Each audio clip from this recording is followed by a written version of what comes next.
think about the role that romantic relationships play in society. So much of the dysfunction, the pain, they say the biggest financial decision you'll ever make is who you marry.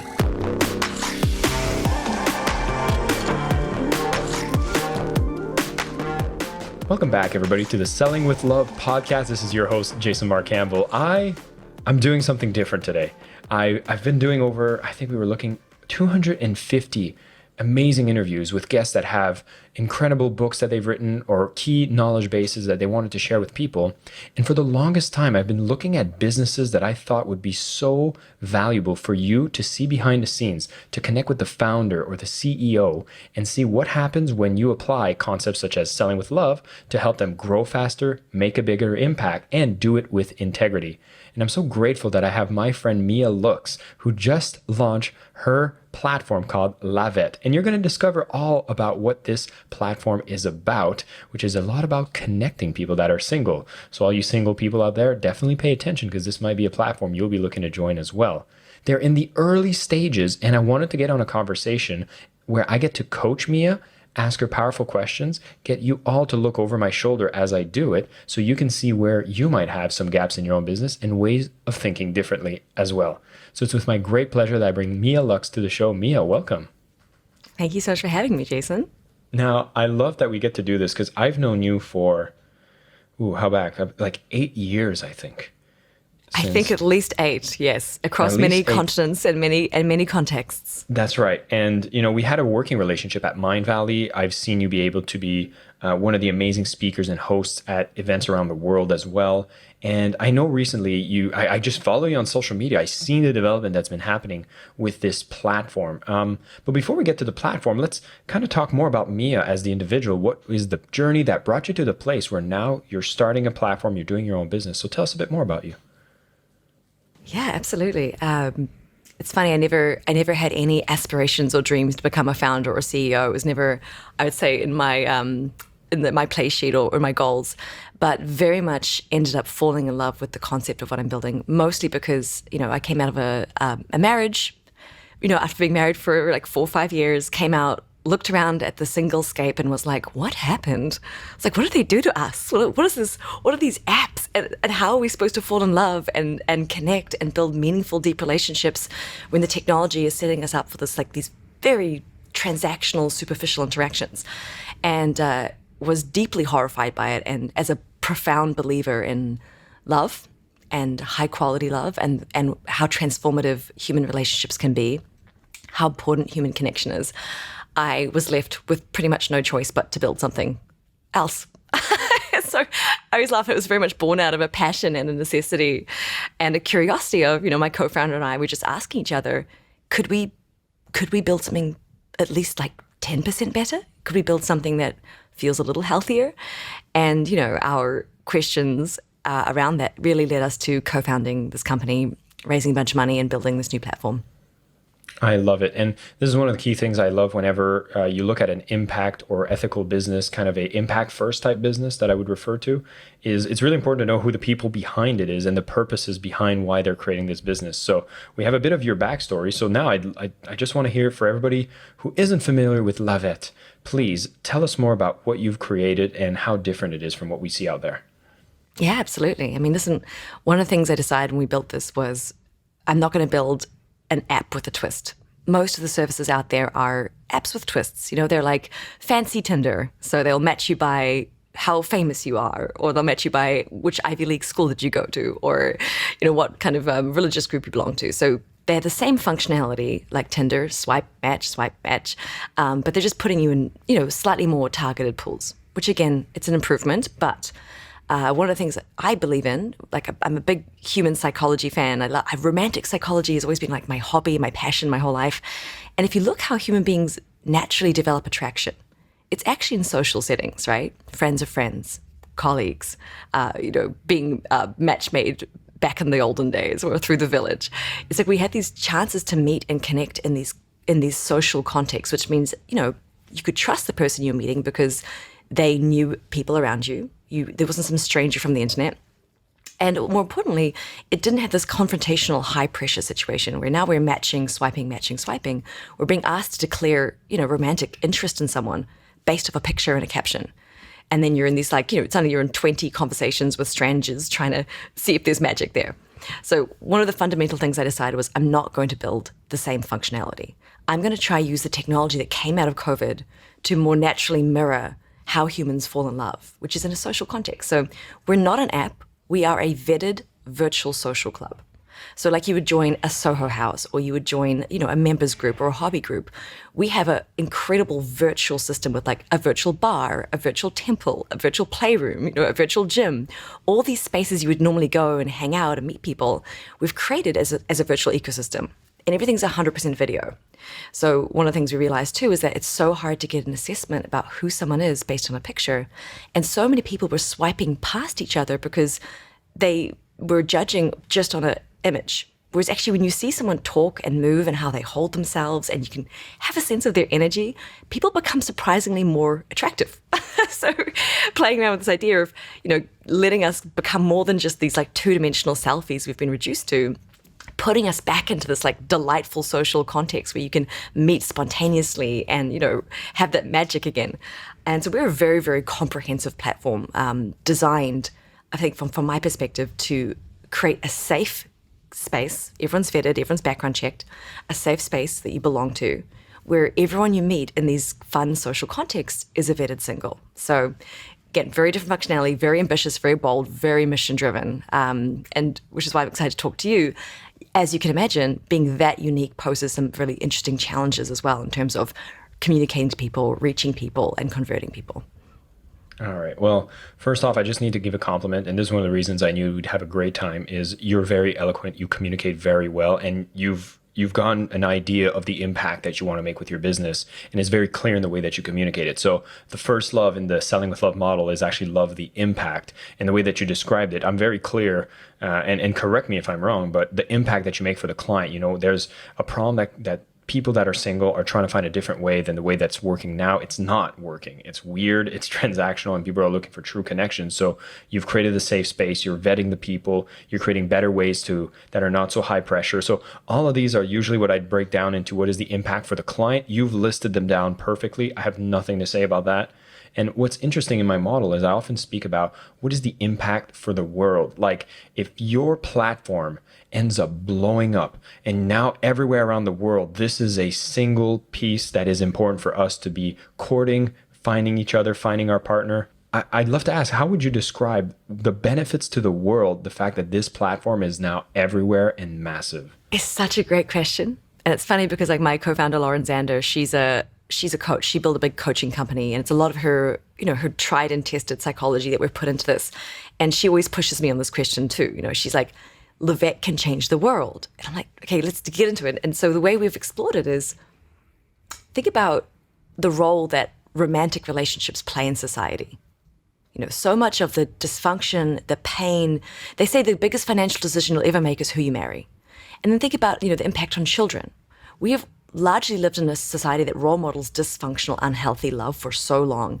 And the impact of that, the impact of watching and, replicating unhealthy romantic relationships is intense and expensive and leaves children traumatized. And it's, this is it's not like some cute, fluffy, lovey-dovey thing.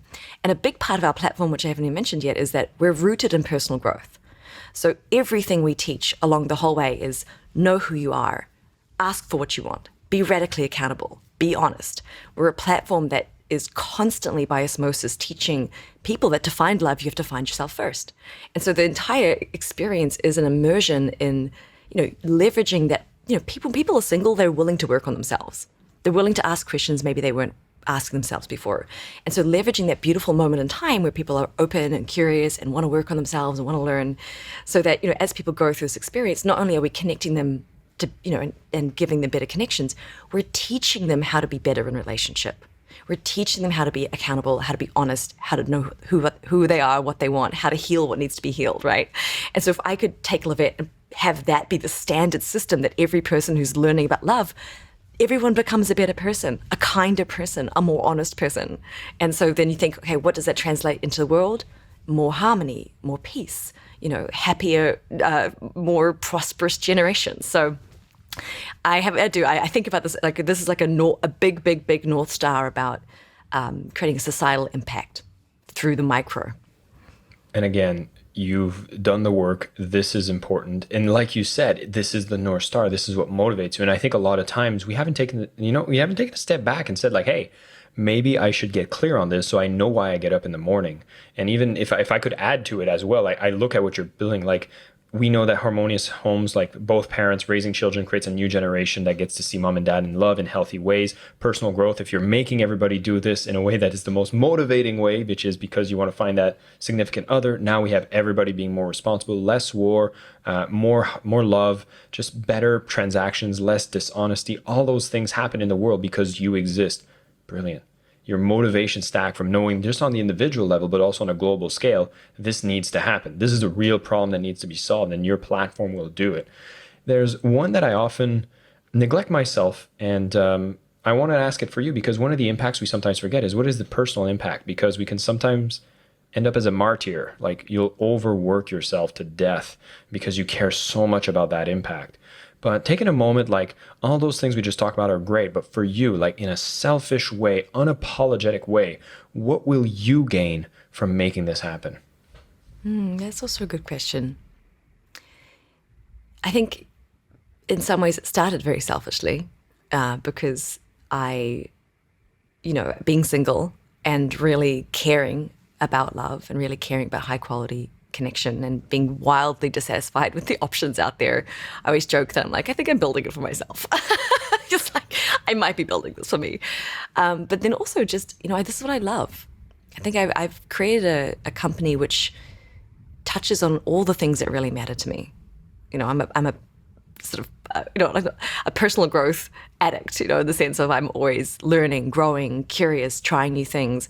I love connecting people. This idea of building community around anything, and in this case, building community around, singles who want to grow and connect and fall in love. And so I think, for me, I feel like I'm most of the time doing something I love. But then again, to your point, anyone who's built a business knows this. The vast majority of what I do is work that is, it's challenging, or it's boring, or it's repetitive, or it's, having to start from scratch and learn the entire, American tax model, whatever it is. There's a lot of work that goes on behind the scenes, which doesn't feel fun. And so, that's when very much the North Star is what holds it, because, every tiny piece of admin work ultimately feeds towards a bigger goal. And then, like I'd say selfishly, it's more just this feeling of, it sounds very cheesy, but like I feel like I'm living my destiny. Like I feel like this was something I came here to make. I feel like I'm uniquely positioned to build it and to and launch it. So perfect. And I'm going to add some of the things that I love to add, especially when someone, what you've communicated, absolutely beautiful. And it sounds so nice. And there's other elements that are selfish that most of us don't like to talk about. And I love to bring them up. Like you've already hinted toward it, which is like you get the opportunity to work on a project that has an exciting North Star. Like that's already a huge selfish reason why you do it. And that's okay. If you build this and it becomes huge and there's tons of money to be made, that's awesome. You should be doing this so that you can make a ton of money, because money is a beautiful thing. It basically goes to the people who manage the flow of energy the best. And so I like how you put that. I think that's traditionally something in the personal growth world that we all struggle with. None of us want to say out loud that we're out making money.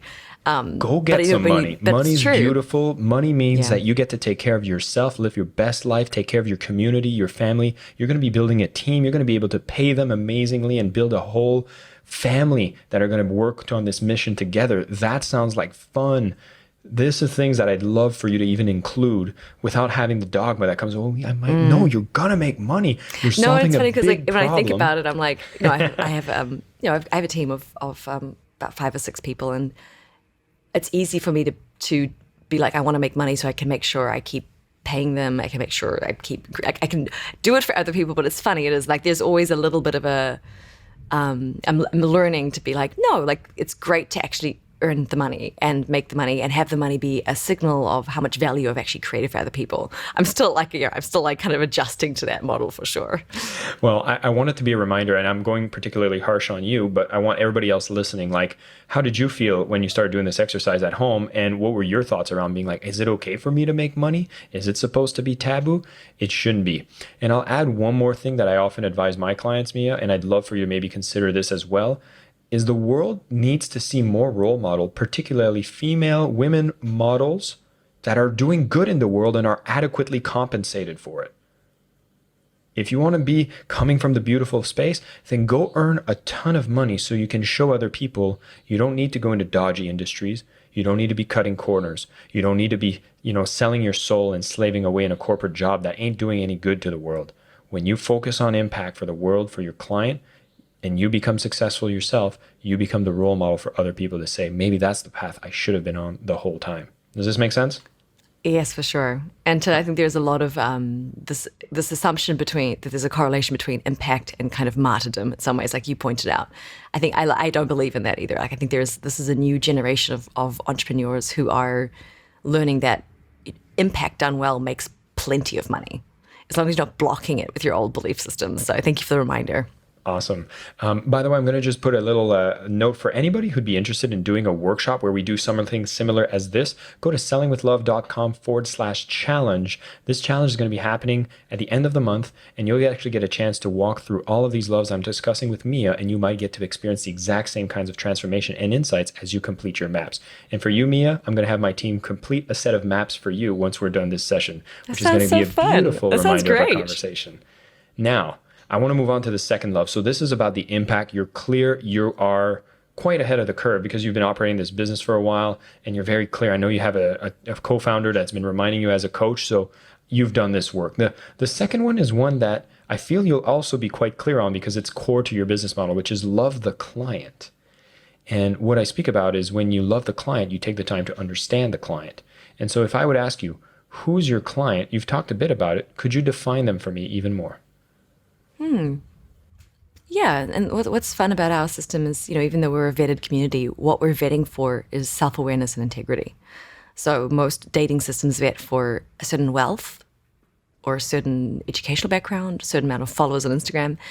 For us, we're looking at a group of people who are, about their 30s, 40s, early 50s, who are successful, they're personal growth oriented, they care about human connection. They care deeply about creating, and it doesn't have to be like the traditional monogamous relationship, but creating a type of relationship where it's honest, connected, fun, again, like this idea of high quality human connection. So it's a very specific kind of a temperament of a human, but that temperament crosses all sort of like, ranges of gender and sexual orientation and race and even economic status. So we're, one of the things I'm excited about with my client is that it's very much a type of a soul versus just a type of a demographic. I like that. And oh my God, this might be the question you're trying to debug, or maybe you have the answer. I would be a little intimidated by this, but where do you find these people? Right. Well, I mean, obviously on the internet, as we all do. But no. So one of the things that we've actually found really interesting is that, like with all companies, there are certain groups that naturally and automatically gravitate towards us. I think there is a huge personal growth, health, and wellness community across the world now, and so that is our first core group. So the people who exist in that group and who are single are our people already, right? But then there's other groups too, like we're really looking across, people who tend to be in the group of like entrepreneurs or professionals. They tend to struggle on the dating apps not because they don't have options, but because almost there's too many options. And so their biggest pain point is, trying to filter through hundreds and hundreds and thousands of people to find someone who's a match. If you're an entrepreneur, you tend to be kind of a little unusual. You don't do your 9 to 5, right? So usually looking for a partner who's kind of a little bit unusual too. Or if you're like a doctor who's doing really well, but you can't quite get into like one of the exclusive apps or whatever you're again looking for someone who can meet you at all levels and struggling. So even if they're not into personal growth yet, we're finding that we're collecting those sorts as well. But we always pretty much feel like our group, it's our self-aware singles. Love it. And if you're not free to disclose, just let me know. But on your platform, are you seeing an influx based on your current marketing that's more of women or men? We actually have more women. So unlike most dating systems struggle to get women, we have the reverse. I wouldn't call it a problem. It's fantastic. Mm-hmm. We are seeing like probably like I'd say a 65-70% split towards women. Lovely. And is your marketing like, are you looking to build a kind of a database or early user growth? Is it beneficial for you to have a high amount of women as your initial users to be able to attract them in? Because I can just think of times, and this has nothing to do with being conscious, but I will share. I used to throw a lot of good parties in university, and there was one rule, is ratio. And so I knew that if I would invite all the women first, the guys were easy to get. Would you say this is a similar trend when it comes to building a platform like this? Absolutely. And it's funny because they found with bars and restaurants, if you hire attractive male staff, then all the women come and then all the men come. So you shouldn't actually you shouldn't like this whole thing of like, a whole bunch of like good looking female bartenders just bring men. So there's like this whole interesting psychology around it. But in saying that, for us, like, we are very mindful of keeping our ratios more evenly matched because we do want there to be, a sense of abundance on both sides. So one of the fun things, I mean, this is the thing with technology is because you can see the breakdown of demographics so clearly, our ability to actively, reach and target groups that who are underrepresented, who haven't come in yet is part of what we're learning and figuring out, right? So we have very specific marketing strategies for men and for women and so and so. I was going to ask you if you did have to go specific for women, specific for men to be able to attract them individually. And yeah, if you have the capacity to do that, it's interesting because a lot of times I help people very much narrow down their target market because we always go a little too wide. And so my only advice I would give on this point is you gave a very large age range because you're looking to be inclusive, and I get it. But it would be very interesting if you would take a thought experiment about who is the role model of the perfect person on your platform, and then speaking to the people that are coming to your platform like you're speaking to that person. But you know what's, I hear you, and what's interesting about our product, which is different, is that we have, there's a great word for this they have in business, which is like, we're dealing with both supply and demand, right? Like we actually have, and so for instance, what I'm saying is like in New York, there you go, a two-sided marketplace. Thank you. We're a two-sided marketplace. And so, for instance, women in their late 30s tend to want to date men in their late 40s or early 50s. Like there's a matching across age groups.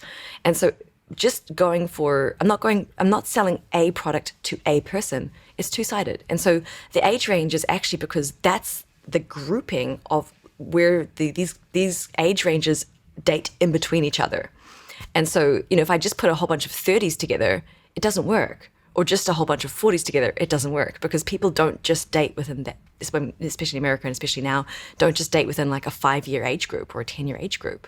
So one of the reasons we cast it a little wider was exactly for that reason, because we're dealing with complementary natures and each person looking for their person, which is, yeah. Awesome. So in this case, I'm not going to say anything more, but it is very clear. Usually I walk people towards like, okay, who is your target market? If you had to be more specific, what else could you filter? In this case, I'm not going to go deeper here because that's something we'd have to probably really go down. It's something I usually spend an hour on. But one thing that is clear is the third question, which is who do you not work with? And I know you have an onboarding process that eliminates anybody that you don't want to work with and unconscious, F-boys, all the negative things that you would see in dating. I know you filter those out, and your whole premise on the business is about an us versus them. Like that's going to be strong in your marketing, being like, that is them, that is how that works here, but you're trying to do something different, which is why you're here. So that'll be a very powerful thing when we talk about the process. The other thing that I speak about, understanding the client is also understanding why you're the perfect person to serve them. And you've already shared this in your story about how you've went through a divorce. You've went out there and tried to see how it was like. It was very transactional. You've realized that, hey, you've worked on yourself. You've done personal growth. You see how to help you mature as a person and what happens when you start dating people of a similar kind. So it makes you the perfect person to do this app. At least that's how I'm feeding it to you. Is there anything else you'd like to add? No, I mean that's and it's great. I think it's a great question that like when anyone's making something, building something, I think understanding that is so important because there are so many moments where you have to back yourself and have real confidence, and I think mapping out why you're the right person, so you've got it in your mind, is so important. You're going to love it when I give you these maps. You're going to have at least a blueprint to go back to every time because being in a business, an entrepreneur, there's highs, there's lows. These are going to be beautiful things you can print out and being like, oh, yes, that's why I'm the perfect person. No, you've developed a super good framework. I mean, having these frameworks, like your framework around this brings a degree of intelligence and language to something which can be very confusing. And if you don't have it exactly, you can kind of end up in a bunch of pitfalls you could have avoided very easily with a little help. And what's really great is you're very clear on the demographic and where they're going to hang out. This is something where people are like, well, anybody, like I've seen this a lot with like coaches and consultants, like, well, I can help anybody. I'm a life coach. But in your case, you know what the psychographics, demographics, and kind of that soul blueprint that they would have, so you can really know, where are they hanging out. So correct me if I'm wrong if you're not doing this already, but I have a feeling you are specifically targeting personal growth events, personal growth companies, people that are really in the process of bringing people to their higher self and that really help people be the most like soul aligned. And you can reach out to them and be like, hey, bring these people on our platform, and these are direct relationships with these companies. Is this your current growth strategy? Yeah. One of our tags is we say, listen, your single followers are suffering. Your single followers are suffering. They are out there. They're doing all this work themselves. And the irony is that as you love yourself more and you become more aware of who you are and what you want, your dating pool shrinks. And then it becomes harder and harder to go sit in these dates and be on these apps and without feeling dehumanized and alone and like a little bit disillusioned. And so, all these communities that are so many amazing communities built around, all the different tools and techniques and models out there. Yeah, we're like, you're single people, gotta come with us. Mia, I'm going to say something weird, and this is something we could break down another time, but there might be the consideration that we've been going at this the whole way wrong. Maybe, just maybe, your client actually are those businesses. You're creating the marketplace, but the true client you're trying to do is get as many of these companies that churn out these single conscious people to be your clients. And that's a very different sales strategy, because now you're trying to make sure you understand these companies, the pain points they have because they don't have La Vette into their ecosystem. Maybe you're going to, and I'm going to use Tony Robbins because he ends up being like the one that most people recognize, but you're like, Tony Robbins needs to be our client. And by being a client with Tony Robbins, we know that anybody within his platform, when they're at the business mastery or life mastery, or they've been to Date with Destiny, there's a partnership with La Vette. And they know that by doing so, anybody who's single from Date for Destiny, they come on La Vette and there's a little badge that says they're a Date with Destiny customer. And for everybody else who's on your platform who's not done Date with Destiny, well, now you're the biggest promoter for these types of events.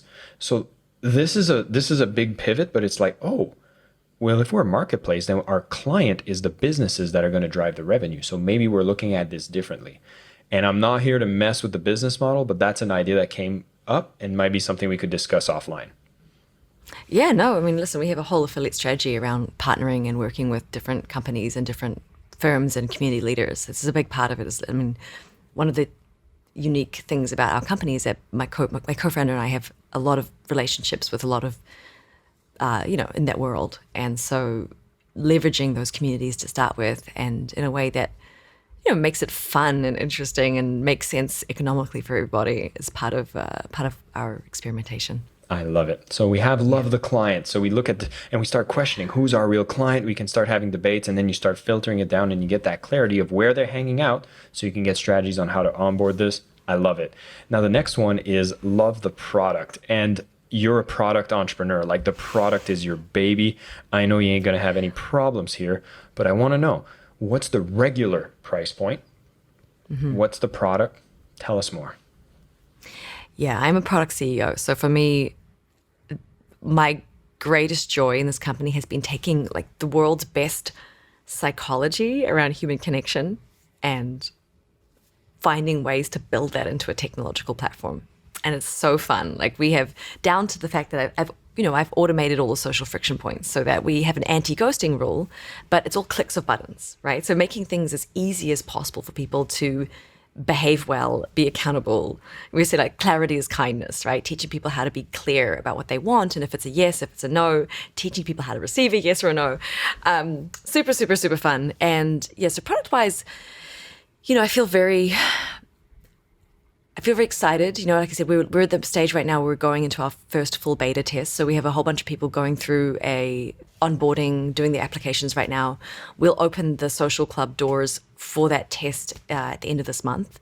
And, to give you guys an idea of like what this product is, it is, it's a membership site with a companion app. And in the site itself, it's it's like a social club. It's a social platform. So there's different ways you can meet people and connect, including the traditional dating site ways of, we'll give you a special La Vette introduction to people who might be a good match for you.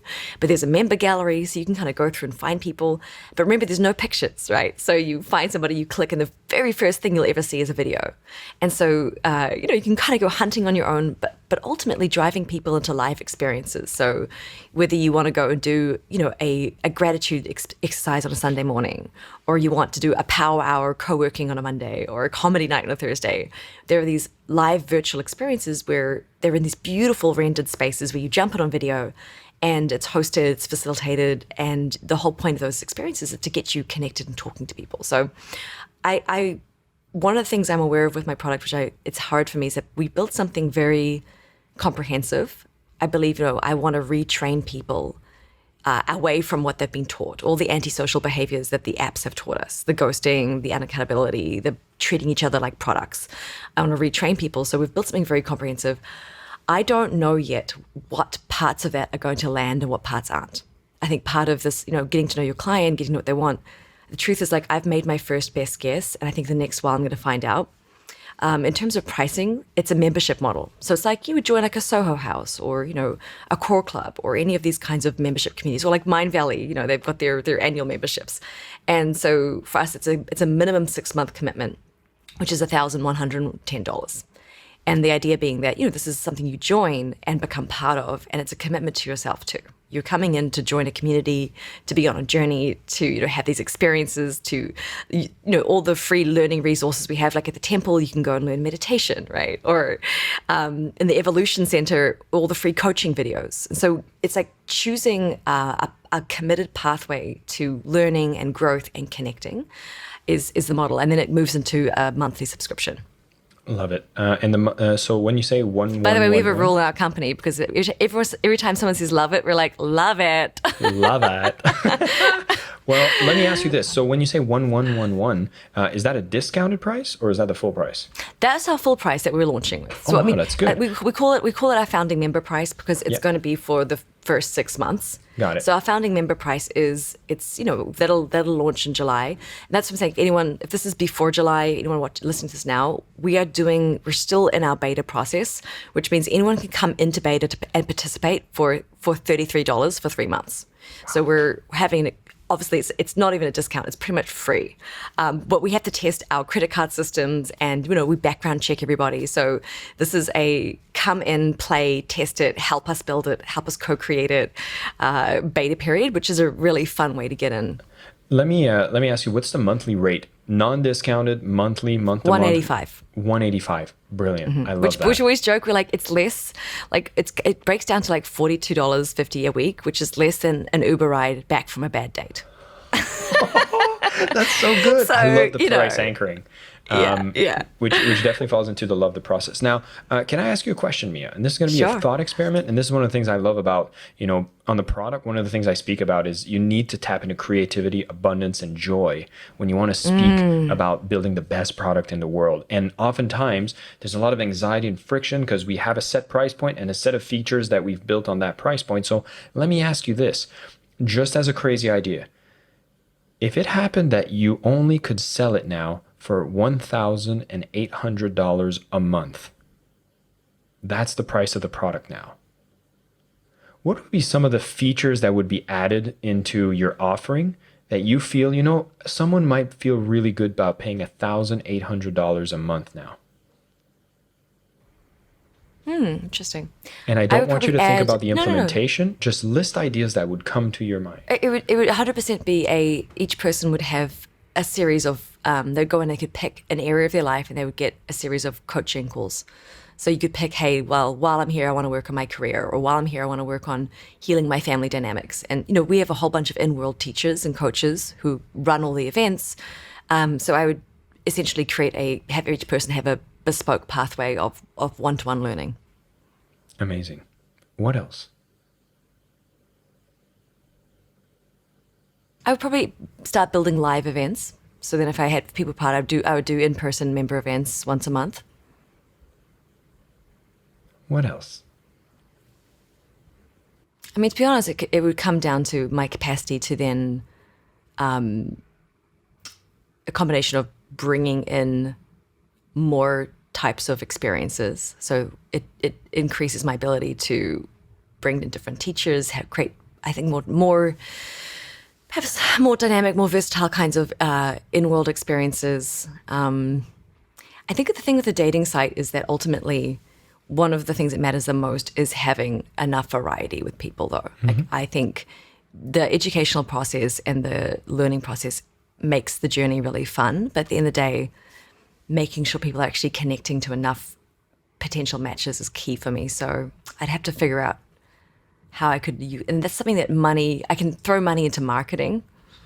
So Yeah, no, more I'm money not would be I talking can throw about- more I'm marketing, talking but do you know what I mean? product- Like, is it actual, is it actual product product delivery? only and no limitation. So Yeah. I know like your mind, see, this is why I love doing this exercise, because typically like we start thinking, okay, well, logistically, would that make sense? And I'm saying, no, like let's run the exercise again. Now it's 18,000 a month.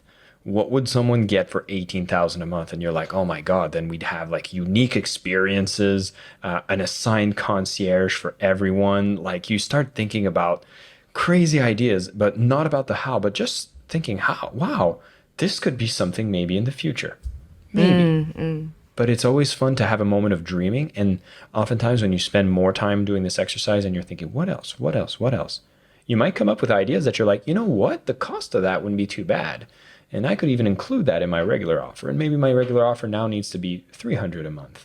And so oftentimes we lower the price because there's a friction around money. And we're like, I don't want to take too much money from people. And what I want to remind everyone is that the more money you charge, the more value you're able to provide for people. And there's a lot of people out there that do have the money and that would love the most amazing experience in the world. And you have the capacity to offer it. And so never discount yourself for the value that you know you can provide. Knowing the impact that you've already anchored at the beginning means that the sky's the limit. And you could even have multiple tiers for the people who are willing to find results faster, less risk, and more unique, more fun. All that is within the realm of possibility. So I just like to open that up as a fun exercise and something you can think about in the future. Great. Mia, there's a lot more loves that I usually go through, but I know we're running short on time. But what we've done actually today is the 3 first loves that I have everybody fall in love when they're about to go sell something. And the closing that I'd love to give on this is that when you go out in business, a lot of people fall in love with the process of selling. You learn a couple tactics, you learn how to do marketing, and then you just try to scale, but you haven't taken the time to slow down and get clear on the impact, get clear on the client, and get clear on the product you're building. Because once you've done that, then whenever you go and use processes to sell more, it's not manipulation, it's empathy. It's you speaking the language that's necessary for the people that you know you can provide real value with, can actually perceive that value as well. And then they will be excited to join you. They will be your allies, they'll be your best friends, your customers, and you'll enjoy growing the business. And so now you start thinking like, oh, all right, if I am more giving, like, what could I use? Okay, if it's $1,000 to join, like, am I going to run a discount campaign? Oh, sure. Am I going to run a competition? Am I going to have a landing page that people need to fill out? But then if they go to exit the page, there's a pop-up. Yeah, there is a pop-up because maybe they didn't spend enough time. And you start validating every idea you could potentially use to market more, sell more, and not feel like you're being too aggressive, because you're really trying to communicate with people saying, stop getting those Uber rides on from a bad date when you could be having an amazing time with the greatest people if you give us a chance and come and have a look at what we're putting together. So I'm super excited for your product, Mia. I think we're going to have a follow-up conversation some other time where we can explore some of the processes that I think would work amazingly within your platform. And for everyone who's curious, we actually made sure that you can all access this and go and have a look at La Vette and get involved as well. So go to sellingwithlove.com/La Vette. Are there any other direct links where we could discover more, maybe on social media? Yeah, I mean, you can go to lavette.love and you can learn more about us there and go into our application portal, or you can find us on Vette Social Club on, Instagram, Facebook, Twitter. Amazing. Mia, thank you so much for your time. For everybody, I'd love to hear your feedback. So we went through a bit of a coaching process here with Mia. She had her things together. Honestly, I knew she was an impact first entrepreneur, so this was going to be a breeze. But a couple things I want you to know is make sure you do those exercises to get clear on the impact, clear on the client, clear on the product. Then you have the permission to sell. And then with that, I'm hoping you like this new format. I'd love to hear from you myself. If you have a chance, connect with me on LinkedIn or Instagram. Let me know. Would you like to see more episodes around this format? Maybe talking about different types of places we do optimization, different industries. Do you want me to go deeper with Mia and talk about specific processes? This was an experimental episode, and I'd love to hear your feedback because I definitely enjoy doing it. I feel we communicate a lot of value with a conversation with Mia. I know, Mia, I have a feeling you had a good time too. And so Wonderful. I'm hoping to see more of this. No, Any closing words? It's such a good, yeah, no, first of all, Jason, I really appreciate the intelligence and the language you bring around this process, which, for so long selling has always had such negative connotations, and bringing a framework that, makes it feel good and gets you so clear. It is like, I had a selling aversion too, and I have to say, like, it's such a different experience when you go through this sort of a framework and are able to get clear about the impact and why, and then your ability to bring it to the world becomes, like you said, a joyful process versus like something slightly cringy. Exactly. And we really do need the good people who are making good products for the right reasons to feel unabashedly proud of what they're doing and so happy to have it, go wildfire successful. So I really appreciate the work that you're doing. And thank you for spending the time with me today. No, it was an absolute joy. All the best. And for everybody tuning in, thanks for listening. And until next time, keep selling with love. I am your host, Jason Marc Campbell, and this is the Selling with Love podcast.